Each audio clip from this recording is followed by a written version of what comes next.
అన్ని నివేదికల సారాంశమే ఈరోజు కేకే కమిటీగా మనం అర్థం చేసుకోవచ్చు. ఈ కేకే కమిటీని మనం అందరం స్వాగతిస్తూ ఈ సమావేశాన్ని మనం కొనసాగిద్దాం. ఈ సమావేశంలో ముఖ్యంగా జిల్లాల నుంచి వచ్చిన నాయకులు ముందు మాట్లాడి ఇక్కడ లోకల్ ఉన్న వ్యక్తులు కూడా తదుపరి మాట్లాడడానికి మనము అవకాశాలు ఇద్దాం.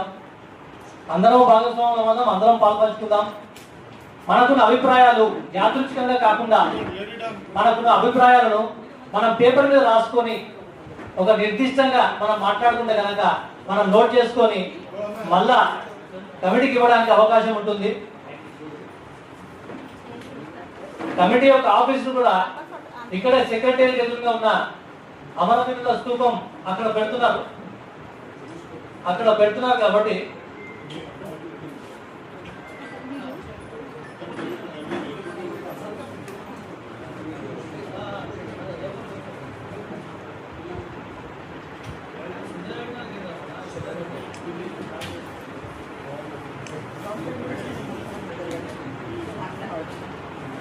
మనము ఇప్పుడు ఇన్ఫార్మల్ గా మాట్లాడుకున్నా కూడా మనం ఫార్మల్ గా క్లియర్ గా మన మీటింగ్ కొనసాగిద్దాము. చాలా మంది వచ్చే వాళ్ళు ఉన్నారు.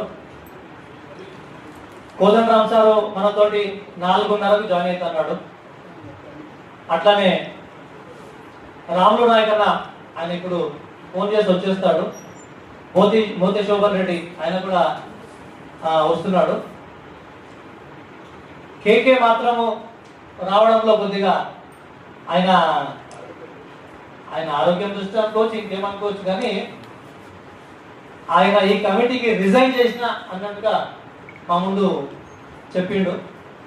నేను ఈ కమిటీలో ఉన్నాను, ఈ కమిటీలో ఉండదలుచుకోవట్లేదు, మీరు అందరూ కలిసి కోదండరామే పెట్టుకోండి కమిటీ అధ్యక్షుడు కానీ అన్నట్టుగా మాతో మాట్లాడిండు.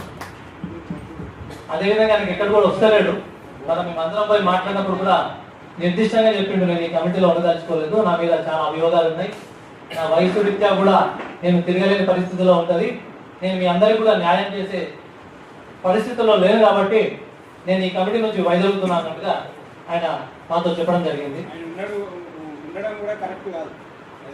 అది మనం ఇప్పుడు అందుకని మనం స్వాగతించాల్సింది తప్పితే ఇది ప్రభుత్వం నిర్దేశించిన కమిటీ కాబట్టి కోర్టుని తెచ్చి కూర్చోబెట్టినా కూడా మనకు అనవసరం అక్కడ. కానీ మనకున్న ఉద్యమ నాయకత్వం ఎవరైతే ఉన్నారో కమిటీ మెంబర్స్ వాళ్ళ మీద మనం భారం వేస్తే ముందుకు తీసుకెళ్తాం. అది రాజకీయ అభిప్రాయం, గవర్నమెంట్ అభిప్రాయం. గవర్నమెంట్ ఏ విధంగా నిర్దేశిస్తే మనకు కావాల్సిన హక్కులను మనము సాధించుకోవడంలో మనకు ఎటువంటి శశిభిషాలు లేదా, ఎవరు కూర్చోబెట్టి ఏ ఆఫీసర్ అయితే మనకి ఇవ్వడానికి అక్కడ ఎవరైనా పర్వాలేదు మనకు.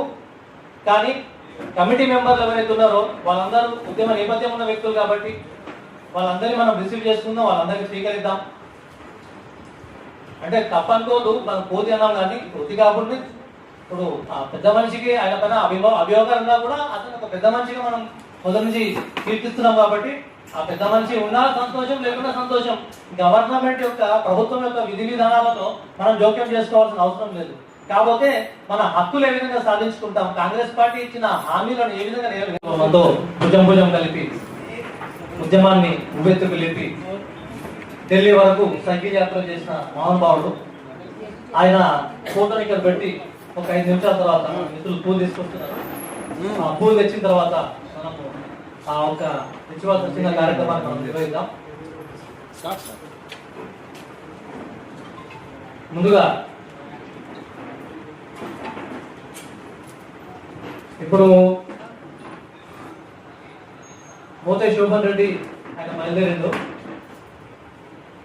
కొద్దిమంది నిర్దిష్టంగా ఏమైతే మనం చెప్పదలుచుకున్నామో రాసుకున్నామో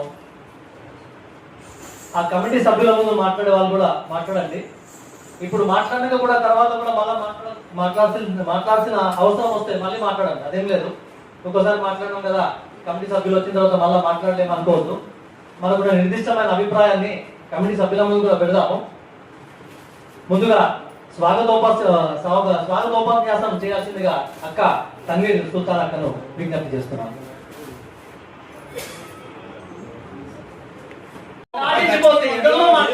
ప్రయాణంలో హద్దు లేదు, దయచేసి అందరం అర్థం చేసుకుని 2 నిమిషాల కన్నా ఎక్కువ టైం తీసుకున్నాం. మనం అనుకున్న ముఖ్య నాయకులు వస్తున్నారు, వాళ్ళకన్నా ముందు మనం ఒక కన్క్లూజన్ వస్తామేమో అనుకుంటున్నాం, కానీ ఇక్కడ ఇంతవరకు అయితే కన్క్లూజన్ అయితే రాలేదు. మనము నిర్దిష్టంగా రాసుకుందాం, 2 పాయింట్లు రాసుకుందాం, ఆ 2 పాయింట్లు మాట్లాడదాం. వాళ్ళు వచ్చినప్పుడు కూడా మనకి క్లియర్ 2 పాయింట్లు చెప్తేనే బాగుంటుంది. మనము చాంద్రాంత సమాధానం చెప్పడానికి లేదు, 2 పాయింట్లు మాట్లాడదాం. అన్న ఇప్పుడు అంజరెడ్డి అన్న తర్వాత మాట్లాడదాం. మన స్వామి యూత్ లీడర్ మొదటి నుంచి